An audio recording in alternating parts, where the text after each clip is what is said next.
Hello, welcome to another deep dive into the world of diode lasers, where we try and find out exactly what the science is that makes these machines tick. Now, gradually we've been moving up through the powers from 5 to 10, and now we're on to 20 watt head. And in the last session we established that there was a bit of a problem with this particular head. Not necessarily this particular head, but this particular brand of head. There was definitely instability in the power supply to the diode laser itself, because there was a cyclic variation in the power output of the diodes. In addition to that, I have come across occasionally a problem where the diodes actually stop working completely. And at the same time, what I've also noticed is that the fan drops its speed considerably as well, almost as though the supply voltage has disappeared. As soon as I turn the program off and stop the laser from working, the fan zips up to speed again as the voltage increases. So potentially there's some sort of problem with this 20 watt head, and I don't know what it is at the moment, but we're going to push on and see how far we get before I have to give up, if I have to give up. Today we're going to try and do something sensible with the machines, as opposed to trickery, which is, playing with light to get colour into the surface of stainless steel.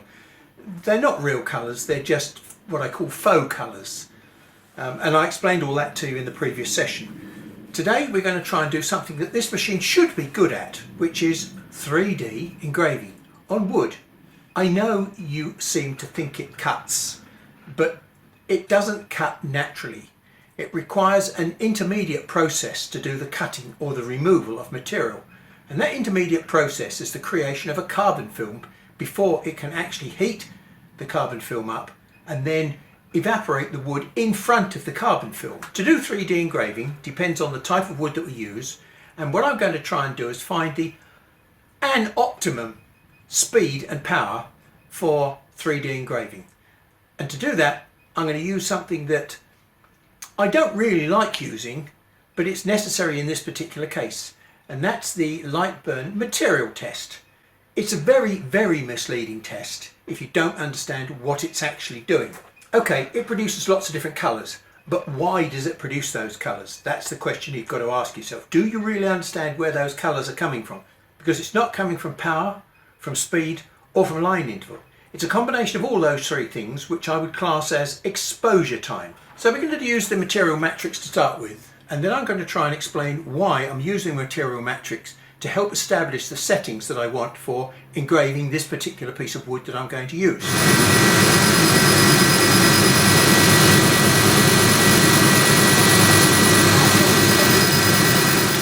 Now, although there's grain in the material, vertical stripes are definitely not the grain, because you can see the grain here. It is much more open than the stripes, and if it was the grain, then the number of stripes here would be exactly the same as the number of stripes here, here and here, because the grain doesn't change rapidly in that short distance. Now, I've just done a few quick checks with my magnifying glass, and I've counted the number of pulses across this bottom line at 50 millimeters a second. I've done the same for the others, but in addition, what I've done, look, we can definitely see that we've got 1, 2, 3 pulses across the top line there at 200 millimeters a second. It's all to do with speed and change of power, because these lines here would not be darker. There's a pulsing power that's running across every time I do this pattern. So we can see the change of depth that's taking place here, because you can see the shadows on the end there. There's only two things that can cause change of depth. One of them is change of speed, i.e. you've got a constant power, and as you slow down, the cut goes deeper, and then you speed up and the cut goes shallower. But we know that these are running at a constant speed, so that can't be the problem in this instance. It must be change of power, because we've got constant speed and all of a sudden we get more power, so we cut deeper. Less power, more power, less power, etc. Although this pattern is not the same for each one of these, there's less pulses per pattern as the speed goes up. And I'll try and explain that to you. Now, if you look carefully, you may well see some stripes going down my white piece of paper. if you watch them carefully, that's an aliasing pattern between the frequency of my camera and the frequency of the LED lights that I've got in my workshop. And this aliasing effect is something I'm worried about if I try to do engraving with this particular head. I tried to make sense of the pattern that we got. I counted the lines and we got roughly 12, let's call them pulses. Okay, 12 pulses across 10 millimeters. So over my 10 millimeters, 12 pulses means each pulse was roughly 0.83 millimeters per pulse. Okay, so now I'm running at 50 millimeters a second. So if I take 0.83 millimeters and divide that into 50 millimeters, it tells me how many of these there are per second. And the answer is I'm getting 60 pulses per second. That's an interesting number. So then I did exactly the same thing for the highest speed, 200 millimeters a second. And we had 3 pulses across our 10 millimeters. Same calculation, 3 millimeters into 10 means I've got each pulse taking up 3.3 millimeters. And I'm running at 200 millimeters per second. So if I divide 3.33 into 200, I get the number of pulses per second. And the answer is 60 again. Well, you wouldn't expect it to change, but I thought I would just do the extremes just to prove the point. This is a fixed frequency pulse that's being developed in the actual head itself. It's interesting because here in the UK we operate on a 50 cycle mains. Now it may well be that it's nothing to do with the mains at all, and it's this same effect that I was just showing you on the screen, where these black lines or these grey lines are going down the screen, an aliasing effect, an interference pattern basically. Okay, so here's the comparison between cherry and maybe maple. Look at the uniform nature of the burn in cherry and the very non-uniform nature of the burn in maple. You would regard cherry as being maybe a harder wood than maple. Now you'll find it difficult to see the difference in the depth of cut, so we'll actually do a quick measurement of that first cut there. It's 1.2 millimeters deep. The maple is only 1 millimeter deep. This harder wood is actually, for the same amount of power and exposure time, is cutting deeper than that one. But this is a harder wood, so that doesn't make any logical sense, does it?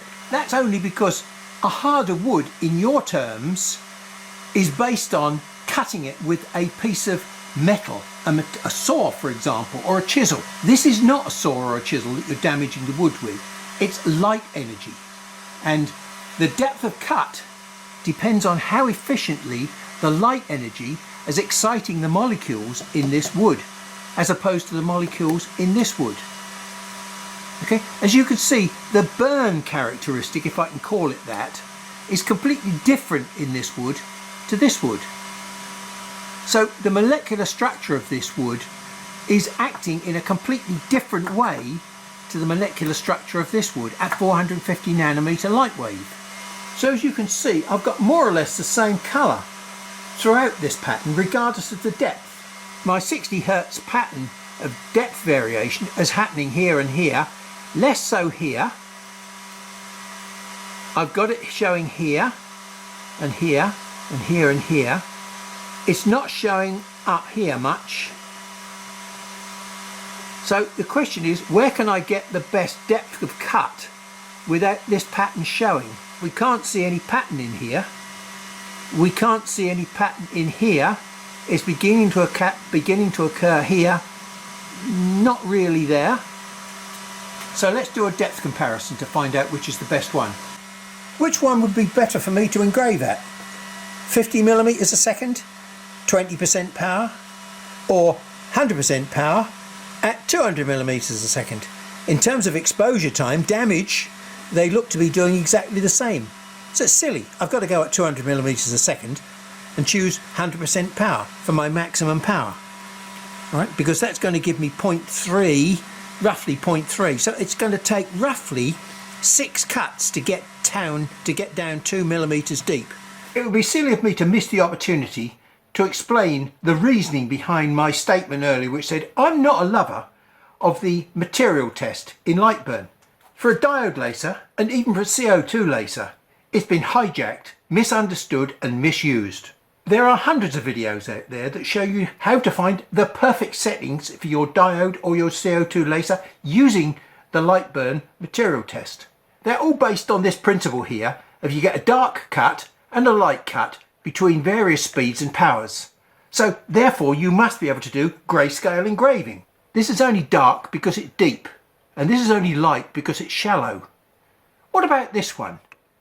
How could we find a grayscale on here when look, they're virtually all exactly the same colour? Now I know the reason why this pattern was put into light burn, and it was not for the likes of me and you using a CO2 or a diode laser. It was specifically designed for those people with a fibre laser. We've just hijacked certain parts of it and misunderstood what it can do for us. And now we're going to move on to a real hardwood, oak, and we have the same problem. We've got virtually no colour change across the pattern. This is the same pattern done on all three types of wood. So I hope that shakes your reliance on this material test pattern.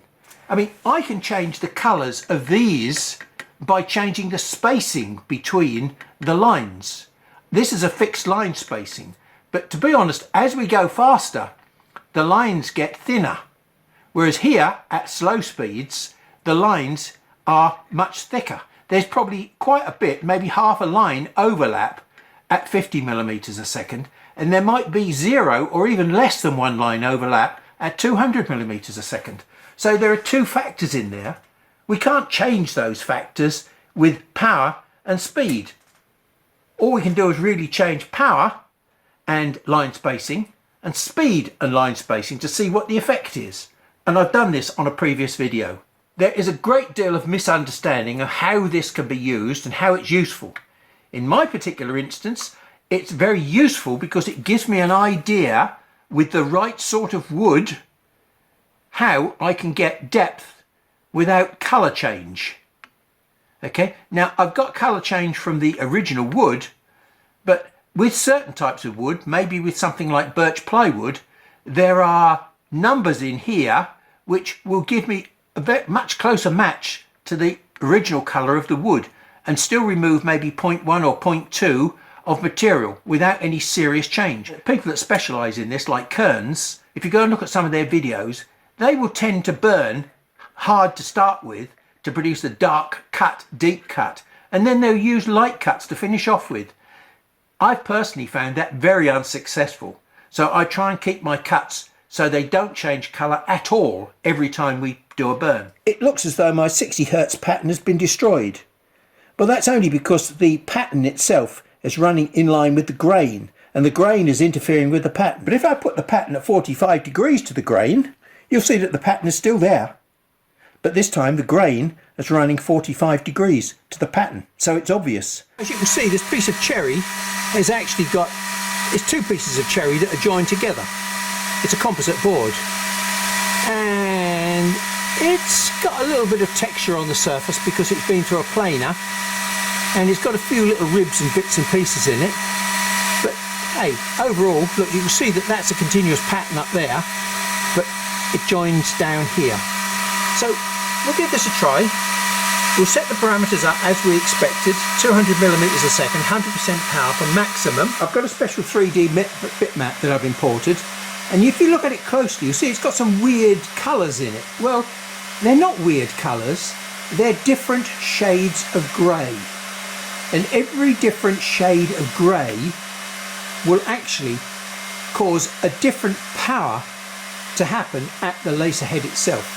So as it scans across a line, the power of every single pixel will be determined by the colour grey that's in the picture.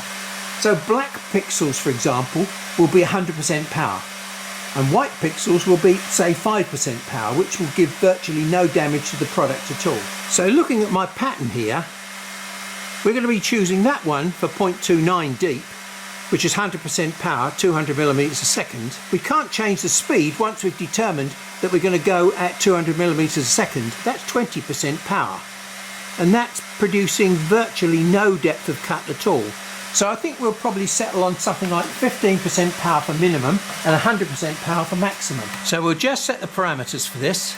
200 millimeters a second, 100% power and 15%. Here it is, 0.1 pitch. Scan angle I'm going to leave at 0. We don't want any dot width correction. Override the PWM frequency.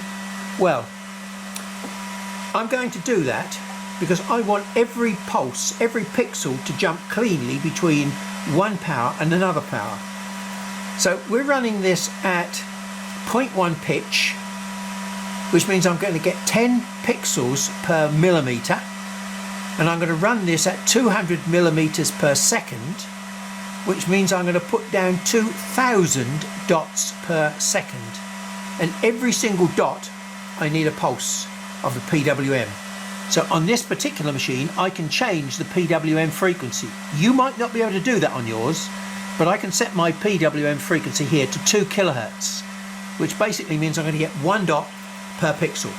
There may well be some interference with my 60 hertz aliasing in the pattern somehow, but it doesn't appear to be like that when we're working with Cherry at these speeds. Fingers crossed, we'll give this a try. Now, the other important thing is, here we have to set the image mode to grayscale. If we don't set it to grayscale, we should get rubbish. Then the other thing that we must do is make sure that we're not set to negative mode. We want to set to positive mode. In other words, black cuts deeper, not shallower. You can hear the speed of the fan at the moment. If this, for any reason, decides it's going to fail for some reason partway through, as I've had on a couple of occasions before, the fan will go quiet and the engraving will disappear. And if that happens, well, such is life. It just means that this head is basically rubbish and I shan't be able to use it for anything. I shall have to wait for my 40-watt head to arrive before I can do this test. This is a very complex picture with thousands of bits of information. The program is going to probably take 2 minutes to download, and if I leave this running while it's downloading, it can't walk and talk at the same time, and it'll do all sorts of silly things. So here's what I do when I run a program like this. Set the origin. I've already set the focus to 21. I'm going to press start on the light burn program, but then I'm going to press pause on the machine. As soon as the head moves, I press pause. Now I'm going to wait until the program is fully downloaded before I allow the head to move again. Okay, so now the program is downloaded and we can allow it to run.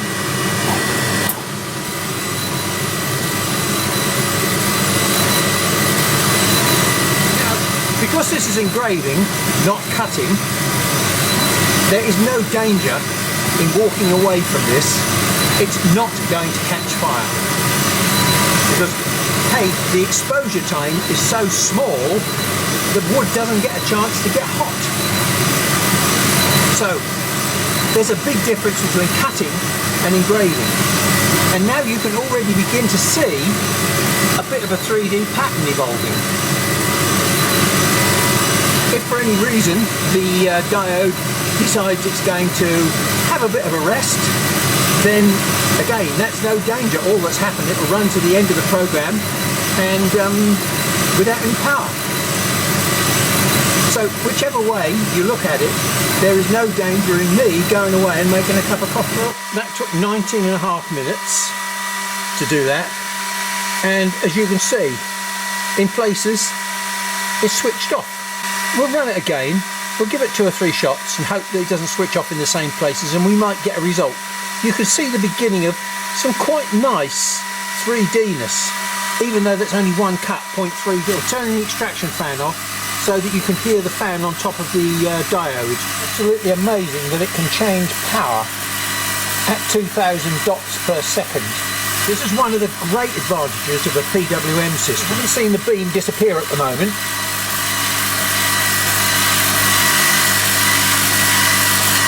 There we go, hear it? And there's the fan. Hear the fan?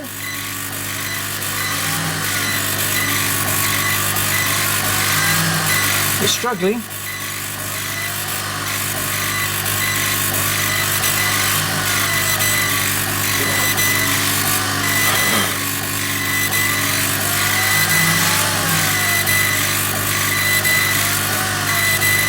I mean, that's totally unsatisfactory. I mean, this is a very unreliable head. If I pause it for a second,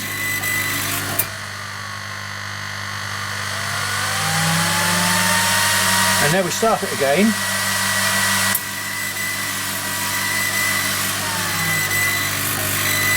still something not right. Nothing wrong with the connections.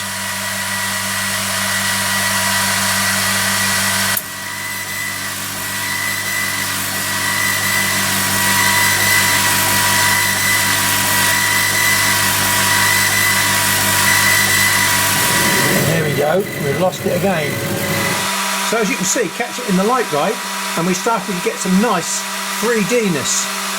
Okay, it's slightly marred by the grain in the wood, but I think when we get the 3D-ness there, you won't notice that. So, sorry for the short session, but that's it. We're going to have to wait now for my 40 watt head to arrive.